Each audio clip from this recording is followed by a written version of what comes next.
Vay vay vay vay vay. Qoç, ilahi. O qoç bürcündə olan insanların mərhəmətindən istifadə edin qardaş. Qoçun ürəyindən istifadə edin. Həyatınızda qoç saldısa ondan istifadə edin. Qoç var ha. O qoç qədər uzaq görən 6-cı hissi gücdə olan bir qız yoxdur. İnan səmimiyyətimə ki, bir ortamda qoç varsa seçiləcək. Sevgidə də seçiləcək, duyğuda da seçiləcək. Qoçun düzdür. Necə səydiyimi? Bəlkə də çox pul xərcləməklə arası yoxdur, amma qoç bürcündə olan insanlar dəyər verdiyi insanlara pul xərcləyir. Qoçda bir dənə xüsusiyyət var. Həyatına ki girirsən qoçun, əsl xoşbəxtçiliyi onda başlayır.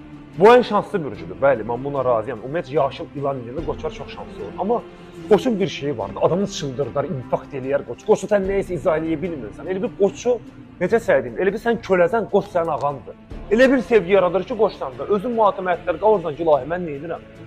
Qoçun həyatına gir, sevgini yaşa. Çünki qoç bizdən nədir qaqaş? Bu insanlar romantika ilə qidalanır da. Maddiyyatla, görünüşünlə, maşınla falan qoçu əldə edə bilməzsən. Mümkün deyil. Qoçun ki həyatına girdin, bax, əsl şou onda başlayır. Sənə bir dənə dəyər verəcək. Nə qədər bunda xəsiyyətin bir olsa yenə qoça aşiq olacaqsan. Qoçun ürəyi 5 yaşında